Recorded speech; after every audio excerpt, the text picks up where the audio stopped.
Šodien raidījumā apsevērsim, kā Latgolā dzīvojušie mazākumu tautību pārstāvji integrējās Latvijas sabiedrībā. Galvenie varoņi būs 3 jauni sportisti, kas sevi jau pierādījuši pasaules līmeņa sacensībos. Eiropas vicečempions juniorim daļslidošanā Denis Vasiljevs īpazīstinos ar sevis pārstāvēto sporta veida niansiem. Svarcālojs Vadims Koževnikovs nūsprauc sev visaugstākos mērķus gaidamajos 2020. gada vasaras olimpiskajos spēļos, kas notiks Tokijā.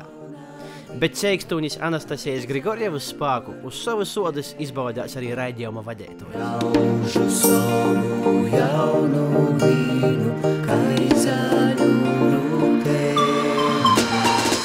Atceronamies pie Daugavpils Lada hallis. Man blakus ir jauneklis, kuru sauc Denis Vasiljevs. Jūs domājat, hokejists? Nā, daļslidotojs. Pasaules. Nu stosti, kā tad sago? Dzirdēju, ka sākumā par peļdētoju gribēja palikt.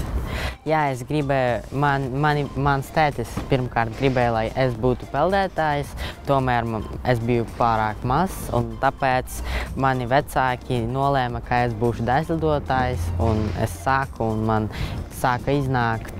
Un iznāk jauniešam tiešām cīši labi. Pavisam nesen februārī iegūs sudraba medaļu jauniešu olimpiskajos spēļos. Pastāsti vairāk par to notikumu. Man tas ļoti patika. Tas bija vissarežģītākās un visinteresantākās sacensībās, kuros es vispār biju. Tur es ieguvu vislielāko baudu, tāpēc, ka tur bija viss ļoti labi organizēts, ļoti labi tiesneši, un es ļoti labi tur nostartēju un ieguvu ļoti labu vietu, un es esmu priecīgs par šīm sacensībām. Nu, Latgaļai un Daugavpilī tiešām otrajā vietā jauniešu olimpiādi nozīmēja daudz. Varbūt no tevis varam arī sagaidāt kādreiz olimpisku medaļu jau Latvijas. Es centīšos. Es strādāju priekš tām, lai turpināt uzvarēt un prezentēt mūsu Daugavpili un Latviju pasaules mērogā. Tu sevi skaiti par Daugavpiļas patriotu? Jā. Par Latgaļas patriotu? Jā. Protams, iezini, baigi feini. Man tāds jautājums. Tu sacīji, ka gribi gūt medaļas, gribi gūt uzvarus Daugavpilī, Latvijai, Latgaļai, vai tev nastoņi kas ceļī? Arī mēs dzirdējām, ka ar trenēšanos ir šādas tādas mazas nianses. Tu trenējies Sočūs, bet šobrīd kas notika? Kas notika? Tomēr es zinu ne ļoti daudz, jo es esmu daļslidotājs un man ir jāslido, nevis jādomā tur par visiem, kas ir apkārt manis. Par to domā mani vecāki, mana mamma pirmkārt, un es tikai zinu to, ka man bija ļoti labi iespēja trenēties tagad Sočos un bija ļoti labi piemērots viss tur. Un pēc kaut kādām intrigām, daži jautājumi par to, vai atgriezīšos uz turieni vai nē. Trenēties uz Sočim Vadims nazadevās. To vietā jis vasarā nomainīja treneri. Šobrīd ar talantīgu Latvijas sportistu strādāja Šveicis kādreizējo daļslidošanas zvaigzne Stefans Lambjēls. Ko nozīmē būt par daļslidotoju? Tas ir slidot, bet skaistai slidot. Pastāsti drusciņ par to vairāk. Daļslidošana tas ir sports un māksla. Tur nevar būt ļoti labi tikai fiziski un ļoti stipram būt, un tu nevarēsi uzvarēt bez mākslinieckā sajūtas galvā. Jā, ja tu nedzirdi muziku, nejūti ritmu, ir jāprot un jāmācās to visu darīt, kad tu esi vēl mazs puika. Un tu, būdams mazs puika, neticis peļdēšanas treniņos, tu atgoji un tu sajūti ritmu? Es mācījos to ar maniem vecākiem, ar maniem treneriem. Katru dienu es trenējos, lai labāk slidot un labāk to visu just. Pastāsti par tu rutīnu daļslidotāju. Nu, piemēram, Nav rutīnas. Nav. Man ļoti patīk slidot. Man ir liels prieks vispār būt uz ledus. Rutīna nevienmēr nozīmē švaku. Pastāsti, labi, jautājums būs tāds. Pastāsti par daļslidotāja ikdienu. Kā notiek treniņu process Sočos? Sočos man ir ļoti vienkārša diena. Es paceļos agri no rīta, tur 7:30 vai 8:00. Daru sev brokastis un braucu uz treniņiem. Pēc tam man ir iesildīšanas kādas 45 minūtes, pēc tam uz ledus 1 stunda 15 minūtes, pēc tam pēc ledus man ir kādas atkal treniņš, pēc tam es braucu atkal mājās, guļu kādu stundu un pēc tam atpūtos vēl 1 stundu, atkal braucu uz treniņiem un tāpat kā no rīta 45 minūtes iesildīšanas, 1 stunda 15 minūtes ledus un pēc tam liels treniņš kādu stundu ar pusi kaut kur vingrošanas zālē. Denis, tu baigi interesantai esi apgūsi daudzas valodas. Latviešu, krīvu, angļu. Varbūt laiks apgūt arī latgalīšu izlūksni. Es protu gandrīz labi runāt latviski, ļoti labi runāju krieviski, centos labi apgūt angļu valodu un arī es protu drusciņi runāt franciski. Es cenšos kā būt multiculture. Nu, tāpat kā Daugavpils. Pasaki franciski, man pateiks lidot. Je aime les patineurs. Daļslidošanā noteikti tāpat kā jebkurā citā lītā vajadzīga komanda. Un tava labāko komanda droši vien tagad sēd tev blakus. Tas ir galvenais menedžeris, treneris, galvenais mudinātājs. Tas ir viss vienā personā, mana mamma Regina Vasiljeva. Mēs visi zinām, cik liels darbs stov aiz tos skaistos fasādis, ko mēs redzam televizora ekranos, kad jūsu dēls slidoja. Bet varbūt pastāstīt drusciņ par tom aizkulisam, par to lielo darbu, kas tika ieguldāts. Ну, работа очень большая. Это просто фигурное катание. Феноменальные это вообще размеры. очень большой труд. Да? День пропустил, и все, и ничего не получается на завтра. То есть это постоянно тренировочный процесс, и это высококоординационный вид спорта, где ты начинаешь с ребра, вылетаешь в воздух и заканчиваешь приземление на ребро. 1 миллиметр туда-сюда и... Ir gadījis stipri krist.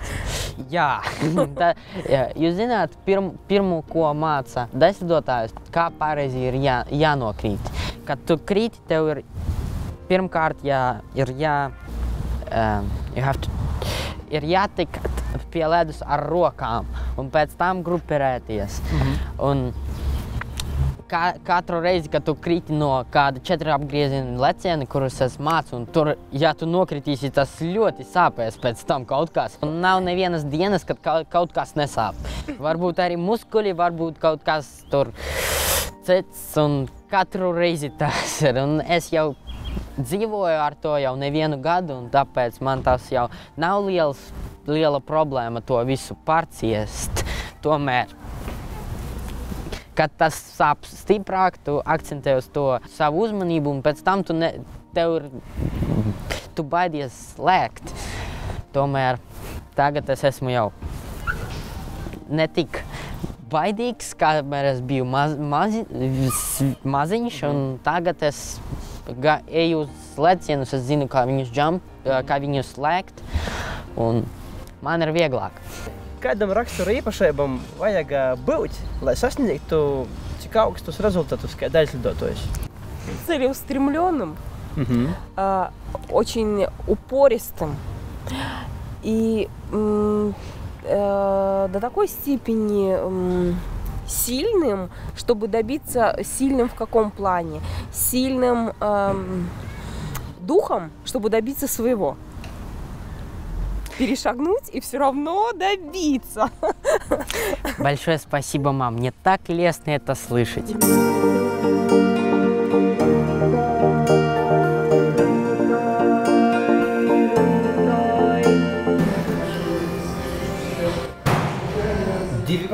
Kilogrami. Tas ir daudz vai maz? Ko tas izšķir? 2,5 kg var izšķirt baigi daudz. 1 kg var izšķirt vairākas vietas. Piemēram, mums ir 3 svārsolē ar dažādu svaru. Un visi paceļ vienādu smagumu. Un viena tas, kurš ir vieglāks. Cik liels svars ir tev? Cik tu sveri? Es pats esmu 7. Tas ir daudz vai maz? Tas ir vidējais svars. Cik tu vari pacelt? Rekordi man ir 160 traušana un 200 grūšana. Tev jābūt arī špagats. Ko tu dari? Tev izsildīs? Jā, jābūt labai stretching. Lokanībai. Lokanībai. Jā. Jo, kad mēs ceļam stieni, mēs sēžamies ļoti dziļi sēdē. Un, ja ir slikta lokanība, var mierīgi pārplast muskuļus. Šī cipsla, tad stiepsies vienkārši ikra muskuļi. Man, piemēram, ļoti labi viņa attīstīta, man nejūtas vispār cipsla. Man jūtas tikai ikra muskuļi. Un otrukāja. Vienu muskuļu daļu jāstiep 20 sekundes kādas, jo tikai pēc 10 sekundām sāk izstiepties muskuļi. Un tad arī sākas tās stiepšanas. Tāpēc 20 sekundes tas ir minimums, cik ir jāstiep. Plecus arī jāstiep, jo mēs celsim stieni augšā. Jā, nu gadījumā viņš krīt atpakaļ.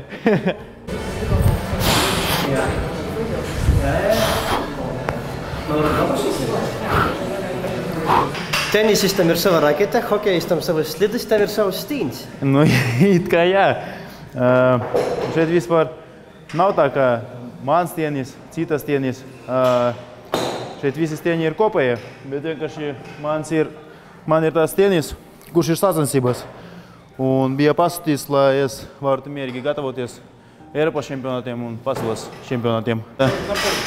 Spasībā, da. Pasaki, kas te notiek? Tu kaut ko pieraksti? Jā, ko es daru treniņa laikā. Piemēram, tagad es gatavojos Eiropas čempionātam un atsaku treniņus 2 mēnešus atpakaļ. Nu, kaut pusotru mēnesi atpakaļ. Un jau man 46. treniņš bija vakar svētdienā, un tagad ir 47. treniņš no atsakšanas brīža. Un līdz Eiropas čempionātam ir jāsagatavojas. Paskatīsimies, cik treniņu būs. Šeit ir datums, diena, svārs. Vēl, ja es būtu treniņu nometnē, man būtu laiks, cikos es sāku rīta treniņu un vakara treniņu. Cik tu daudz tādā gadījumā velties?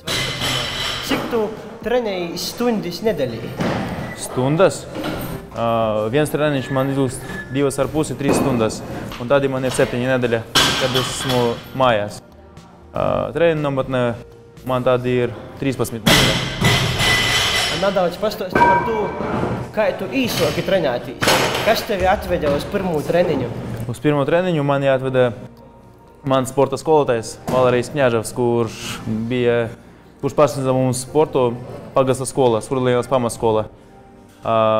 Viņš pats bija svarcelējs, viņš bija mana trenera audzeknis, un tieši viņš organizēja tādu pulciņu, spēka vingrošanas pulciņu. Un tur arī viss sākas.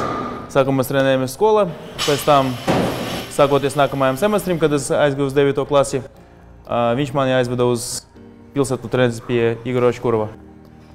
Uz Daugavpili. Man jautājums, Daugavpilī es esmu sapratis tik daudz talantu un medalisti jūlēt mums bieži, man tāda sajūta. Kā tu vari paskaidrot tu, kas dēļ tevis ir Daugavpils? Daugavpils ir mājās. Un laba vieta, kur trenētīs? Nē.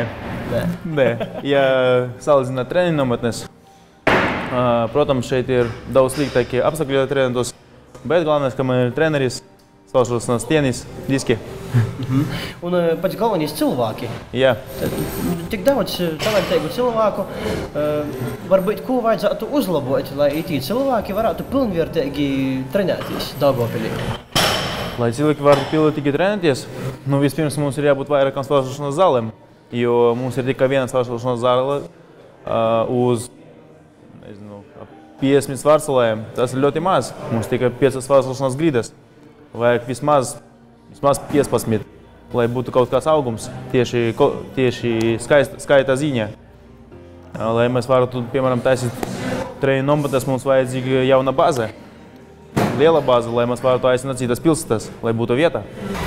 Ar infrastruktūru ir problēmas, ja nav sakārtota, bet Latvijas nāk cīši daudz talantu. Dēļ ko tā ir? Kur tas fenomens? Fenomena nekāda nav. Mums ir svārcelšanas bāze tieši Ventspilī, kur arī ir tie spēcīgie svārcēlēji Koha, Suharevs, Plesnieks. Jā, tur arī trenējies Šerbatiks, mūsu olimpiādas vicečempions.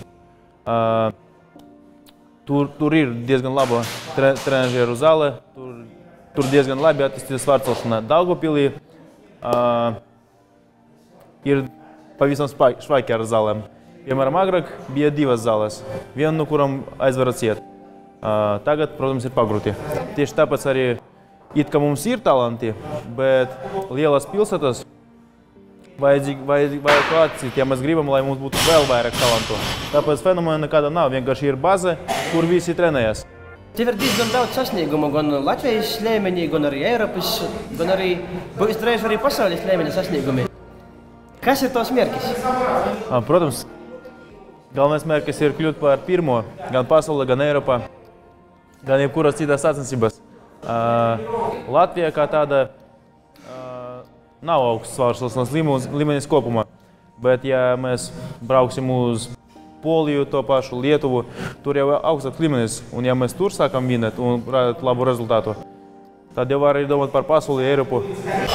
Vai tu apzinājies savu misiju, ka tu esi principā Daugavpils, Latvijas, Latgaļas seja, un tev tie misija jonas pasaulī un jau vajag prezentēt savu pilsētu un valsti?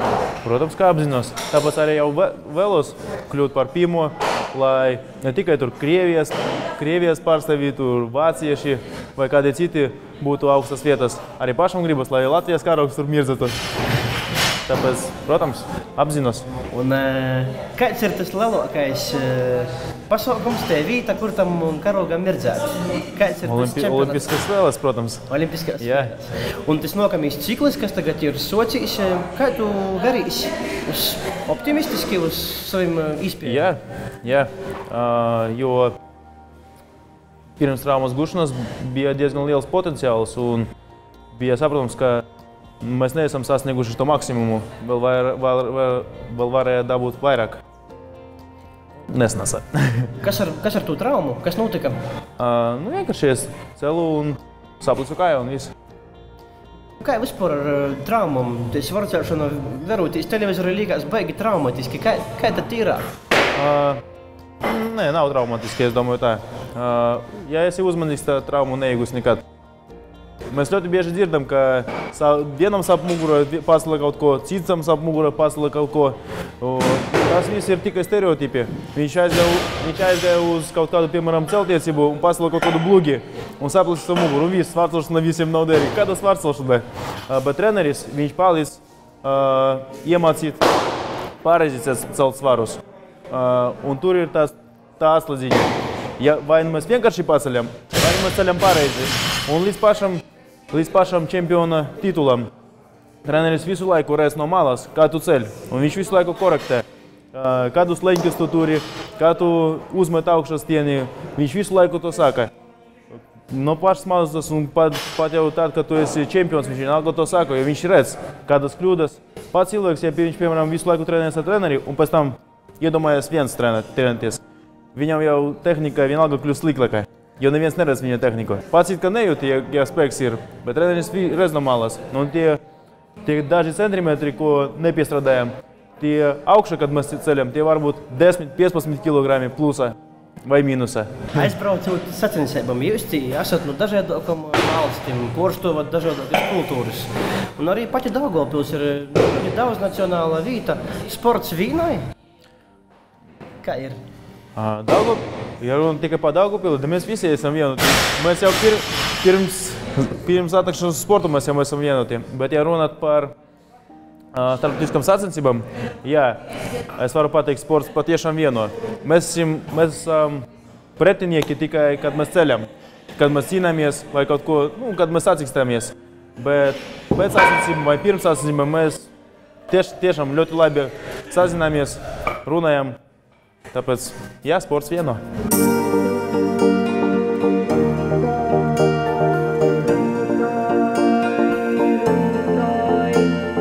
Olimpiskajos spēļos Rio de Janeiro Grigorjeva izcīņāja 8. vītu. Mēs pazacīmojam Daugavpiļas Olimpiskajā centrā tīši pirms Anastasijas izbraukšanas uz nozīmīgajiem sacensībām. Pirmkārt, gribu jau paprasāt, kā tas ir meitenei būt par ceikstūni? Katram droši vien ir savs ceļš, un būt par sportisti tas ir liels gods ir aizstāvēt savu valsti.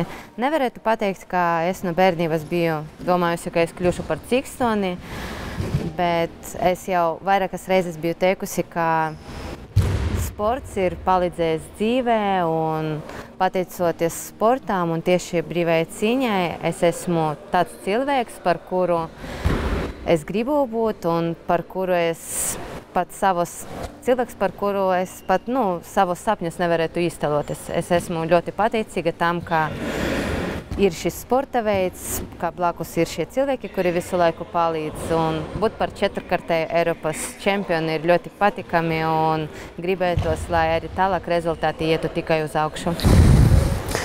Cīši gribējās paraudzēt Eiropas čempionis Tvierīni. Kausimies! Labi. Oi! Labi, es nepasadūdos. Vēlreiz. Un otrais. Un 2 punkti. Un trešo reizi uz laimis. Labi, tad. Bez variantiem. Esam Daugavpiļas Olimpiskajā centrā, un Daugavpilī arī jau socās tava karjera. Zinu, ka tu sākumā kā džudiste trenējies. Kas tev lika pamainīt savus domus un kādi tevi pirmie sūļi? Īstenībā es domāju, ka es joprojām būtu tieši džudo cīkstoni, ja džudo cīņa būtu tik atbalstīta valsts līmenī.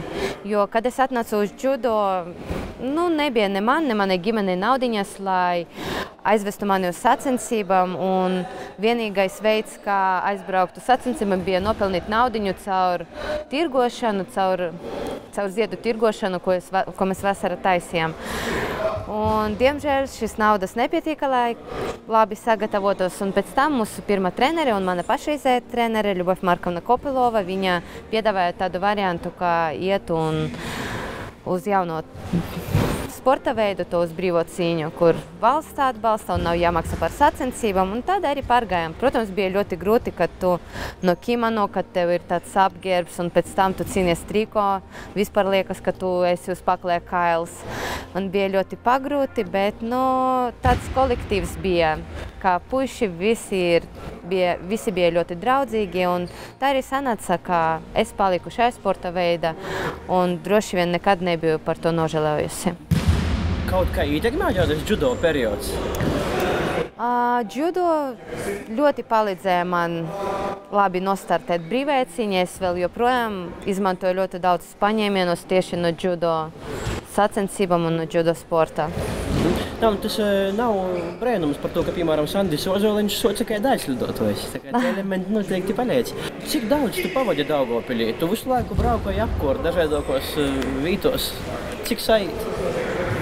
Tagad man bija tāda situācija, ka, kad man treneris bija Daugavpilī un bija sparring partneri, tad es visu laiku, lielākoties es biju mājās un lielākoties trenējos Daugavpilī, bet pagājušā gada mēs nolēmām, ka mēs vairāk kopā nestrādāsim, un tad bija tāds grūts laiks, kad es būdama jau liela meitene, bet man bija tā pagrūti braukt uz citām valstīm un sēdēt treniņu nometnes pa 3 nedēļām vienai pašai, bez trenere, bez kaut kāda morālās palīdzības. Tas bija diezgan pagrūti, un tas nav viegli braukt visapkārt. Visi saka, tu esi bijusi tik daudzas valstīs, tik daudz esi redzējusi, bet tik un tā vairāk par 3 nedēļām ir diezgan pagrūti, jo tu saki, nav jau tā, kā tu skumsti pēc draugiem, pēc mīļotā cilvēka, es vienkārši ilgojos pēc mājām, pēc Daugavpils. Un,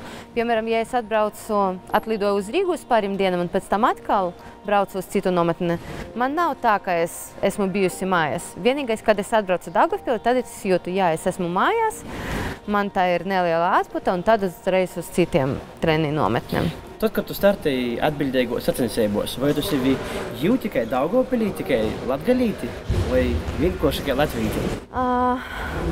Es varu pateikt, ka es jūtu sevi gan kā Latvijas patrioti, gan arī kā Daugavpils patrioti. Jo vairākas reizes man prasīja un lūdza, lai es pārnāktu un startētu par citas valsts karogiem un lai pārvācos uz citiem Latvijas pilsētām. Bet man īstenībā nopietni man nekad nebija tādas domas, ka es varbūt varētu startēt par citu valsti vai par citu pilsētu.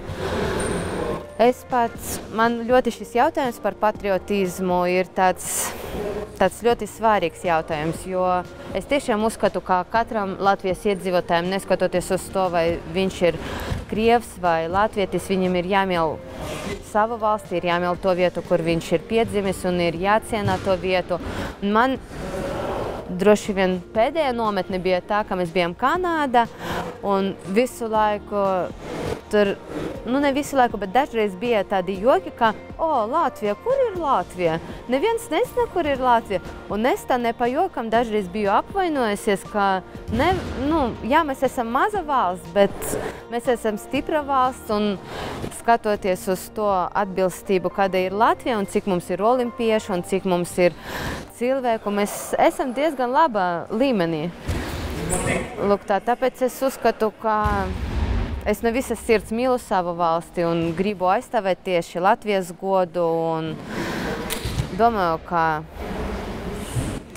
tas jūtas patriotismu ir jāieliek jau no bērnu dārza, jau no pamatskolas, lai bērni tiešām mīlētu savu valsti un zinātu, ka ja mēs būsim vienoti, tad mums visi ir paplēcam. Sasniedzot gūdalgotas vītas, mūsu sportisti vienmēr mūsim liek lepotīs ar Latviju. Tauteibai nav nozīmes. Mēs visi esam savas valsts pilsūņi, un mūsim visiem ir viens kopīgs mērķis – spūdrinot Latvijas tēlu pasaulī.